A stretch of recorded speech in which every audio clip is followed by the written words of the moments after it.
Hello and welcome to this brand new video and this brand new channel. So, I'm Sarah and I am going to make you, no, I'm not going to make you, I'm going to let you watch this video where I discuss my March TBR of 2023. So, I put a little stack of books together that I want to read in 2023 that in March, not 2023 because I will, but in March, and we'll see how far we get along with reading these books. So let's get straight into it and not talk too much because that is what I usually do and I do not want to do that. So let's get straight into the books. So the first book that I wanted to speak about is one that is one with an indecent cover. So can I show it to you? I could, but I have to cover some things. So yeah, because I do not know if YouTube guidelines accept it. So it's The Flat Chair by Beth O'Leary. This is surprisingly not smutty. Who would have guessed? Like, this cover, like, I thought it was smutty based on the cover, but it's apparently not. So it's about two characters, and I suppose they fall in love at the end. But before that, they have a journey. So they share flats and they share a bed too. But there's a perfect solution to all things, because Leon occupies the one bed flat while Tiffy's at work in the day, and she has to run of the place the rest of the time while Leon is at work, I think. So they kind of like avoid each other without meaning to avoid each other, but I guess they won't avoid each other forever because something brews between them. That is what I'm guessing right here. And this is my first Beth O'Leary book. I'm excited, but I remarked on something already, is that some format of this book, like some parts of this book are in the formatting of a script text kind of thing, like a play kind of thing.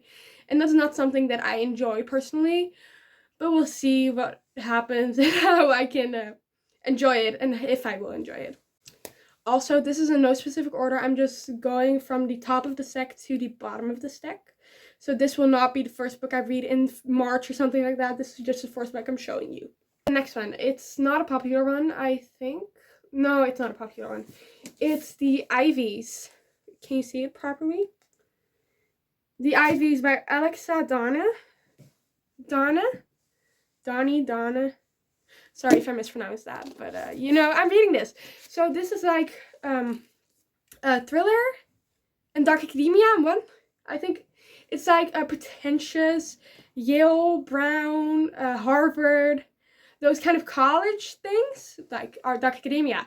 But then there's also like a murder, which is usually a type of plot that is written in the dark academia book. So I am excited because this is also not too long, and I do not enjoy like books that drag a lot, and I do not expect this book to drag a lot since I think a lot will happen in this book, and the book is thin. Like, it's under 300 pages if I'm correct, or it's just 300 pages. I'm pretty excited actually.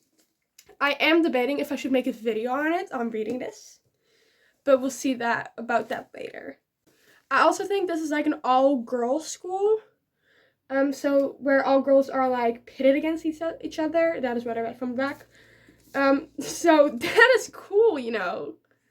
Alright, so next one is House of Salt and Sorrows by Erin A. Craig. This is one that I have wanted to read since around Christmas. At Christmas, I really wanted to read it. I had heard of it before, of course. But I never really debated on buying this book. That was the word I was looking for. But now in December I was like, oh, this sounds pretty interesting. Like, I want it. But I didn't get it. I just didn't. There was no specific reason. I just didn't get it. But then a few days ago, I was going to my local supermarket. And they have a bookshelf right there with some books in there. And I found this book for free. That was such a surprise to me, and a pleasant surprise at that, because I really, really wanted to read that book at the time, and I was literally about to buy it when I found it for free.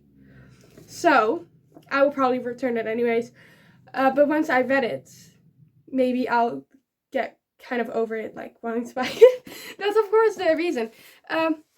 This is about like a fairy tale, correct? It's a retelling. That is what I know about it. About 12 sisters, and they're cursed. Something with dancing. Or that's not in this book, but in previous books that I read about this fairy tale. Alright. A Vow So Bold and Deadly by Bridget Kemmerer. So this is the third installment in the Cursebreaker trilogy. So the last book in this trilogy.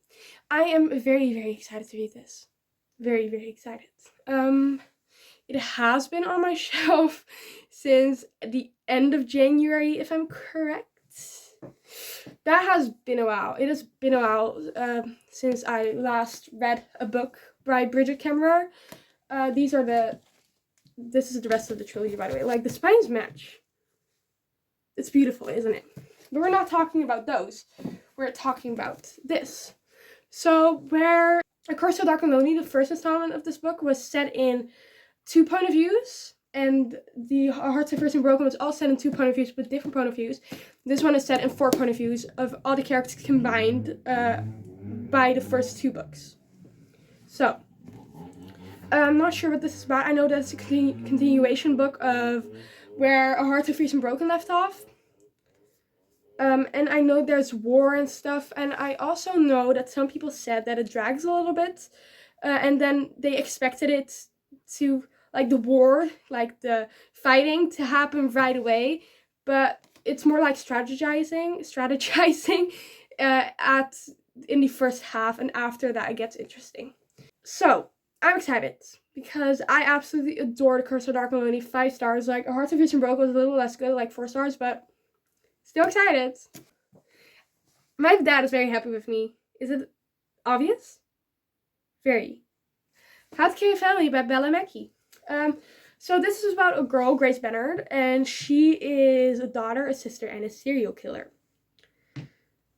Grace has lost everything, and she will stop at nothing to get her revenge. This sounds interesting. The concept sounds very, very interesting. Did hear some bad reviews about it. Like, it doesn't have, like, a very high Goodreads rating. Like, I usually pick up books that have a 3.8 stars or higher rating. But this is 3.6 stars. So it's not very high, but, you know, won't knock till you try it, is what they say. Also, this isn't too long. Like, I feel like it felt thick. It felt like this would be, like, a 500-page book. But it isn't. It's 350 pages. 354 to be exact. This is basically out of the point of view of Grace. How she has done it and stuff. Out of her point of view of in prison. Because she's in prison for the crime that she has committed. Because she murdered her family.